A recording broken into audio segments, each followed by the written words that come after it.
Hello mga Lods, welcome back to my channel. So nandito na naman tayo ulit para sisilip sa Social Blade website. So lagi kong sinasabi na ang Social Blade website ay isang public website na kahit sino pwede mag-open para masilip kung magkano na ang estimated salary ng ating mga iniidolong YouTuber, vlogger, or influencer. So mga Lods, big thank you sa lahat ng mga channel na aking ni-review. And then syempre, maraming salamat din sa lahat ng mga supporter nyo na sinusuportahan rin ang aking channel. Kung wala kayo, wala din ang aking channel. So, I wish na lagi kayong safe, ligtas sa mga ginagawa nyo pang araw-araw, at saka lagi kayong magtagumpay sa inyong mga pangarap. So mga Lods, kung hindi pa kayo nakapag-subscribe, pakiclick mo na subscribe natin. At saka siyempre, pakipost na rin ng notification bell para lagi kayong updated sa ating video. So ano pa ba ang hinihintay natin mga Lods? Let's go!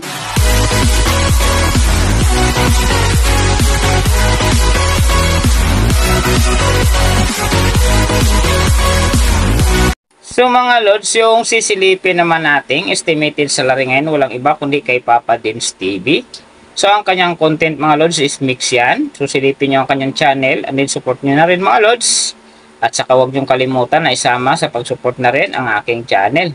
So ito naman ay request ni Maria Linda de Castro. Ma'am, maraming salamat sa iyong request. And then siyempre, big thank you din sa support mo sa aking channel. Ingat ka palagi dyan and God bless.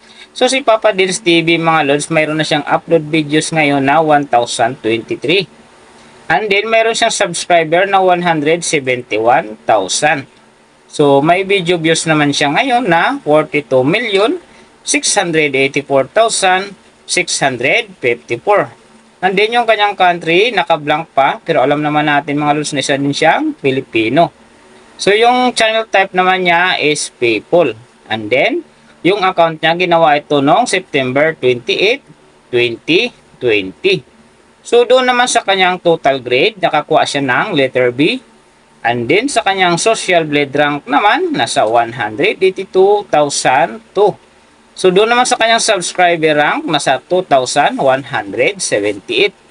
And then sa kanyang video views rank naman, nasa 296,243. So sa country rank niya mga Lods, same pa rin, naka-blank pa. And then sa kanyang people rank naman, nasa 1,644. So nakita na natin yung kanyang ranking. Silipin naman natin yung kanyang last 30 days na subscriber. So nakakuha siya dito ng 3 key. Ang hindi lang maganda dito mga Lods, bumaba ang kanyang percentage ng 25%. So ibig sabihin, mas bumaba ang pasok ng kanyang subscriber kung i-compare natin sa nakaraan niyang buwan. So doon naman sa kanyang views mga Lods, in the last 30 days, nakakuha siya ng 1.756 AM views. So hindi rin maganda mga Lods kasi ang kanyang percentage dito bumaba din ng 20.5%.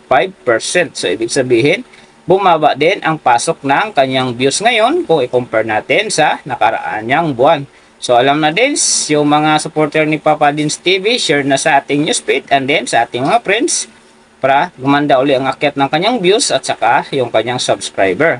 So nakita na natin yung kanyang ranking, last 30 days subscriber and views. Silipin naman natin yung kanyang daily summary from subscriber, views, and then yung kanyang earning. So sa kanyang subscriber, may nakita ko dito isang araw na umangat ng 1K. Yung araw na yon, December 1. Umangat siya ng 1K, kaya ang kanyang subscriber ngayon nasa 171,000. So doon naman sa kanyang views mga Lods, so tingnan natin yung magaganda dito.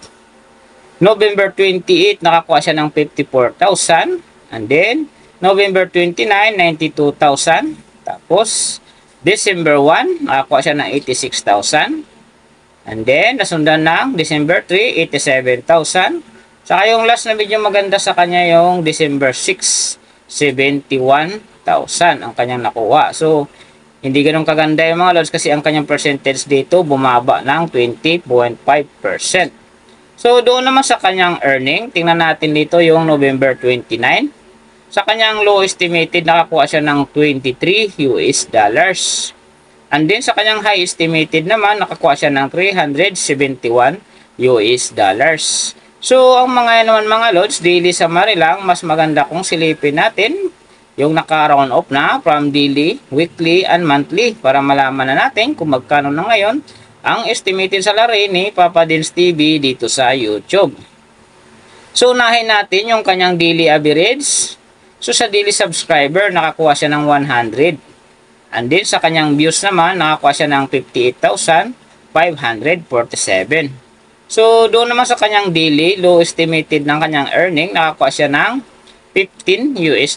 So, times natin sa 55, mayroon siyang 825. And then, sa kanyang daily, high estimated naman ng kanyang earning, nakakuha siya ng $234. So, times natin sa 55, mayroon siyang 12,870. So, yan mga lods ang kanyang daily average. So, pupunta naman tayo sa kanyang weekly average. So, sa weekly subscriber niya, nakakuha siya ng 700. And then, sa kanyang views naman, nakakuha siya ng 409,829. So, doon naman sa kanyang weekly, low estimated ng kanyang earning, nakakuha siya ng $102. So, times natin sa 55, mayroon siyang 5,610. And then, sa kanyang weekly, high estimated naman ng kanyang earning, nakakuha siya ng $1,600. So, times natin sa 55, mayroon siyang 88,000. So, yan naman mga lods ang kanyang weekly average. So, pupunta naman tayo sa kanyang monthly average. So, sa monthly subscriber, nakakuha siya ng 3K. And then, sa kanyang views naman, nakakuha siya ng 1,756,407. So, doon naman sa kanyang monthly, low estimated ng kanyang earning, nakakuha siya ng $439. So, times natin sa 55, mayroon siyang 24,145. And then, sa kanyang monthly, high estimated naman ng kanyang earning, nakakuha siya ng $7,000. So, times natin sa 55, mayroon siyang 385,000. So, yan naman mga lods ang kanyang monthly average. And then, yung nababanggit ko rito or nakikita nyo is pawang estimated lamang. Nakabis lang tayo sa Social Blade website. Isang public website na kahit sino pwede makapag-open para malaman kung magkano na ang estimated salary na ating mga iniidolong YouTuber, vlogger, or influencer.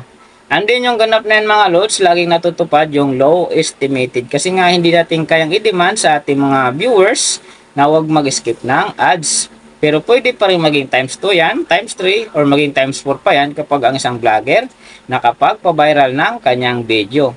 Pero kung loyal kayo kay Papa Dins TV mga lods, huwag na kayo mag-skip ng ads dahil big help din yan sa kanyang channel. And then siyempre, huwag nyo rin kalimutan na huwag na rin i-skip ang aking ads dahil big help din yan para sa aking munting pangarap. So mga lods, kung hindi pa kayo nakapag-subscribe, pakiclick nyo muna ang subscribe natin. And then siyempre, pag-post na rin ng notification bell para lagi kayong updated sa ating video. So, mga lods, kung mayroong gustong magpagawa ng video na kagaya nito para sa inyong mga iniidolong YouTuber, vlogger, or influencer, comment nyo lang sa baba yung tamang detalye ng kanyang channel para ma-search natin kaagad at magawa natin sa next video. So, maraming salamat sa lahat ng mga sumusuporta sa aking channel at saka magsusupport pa lang. Ingat kayo palagi and God bless at sana gabayin kayo palagi ng Panginoon sa araw-araw na ginagawa nyo at magtagumpay din kayo sa inyong mga pangarap. So, hanggang dito na lang. See you on my next video.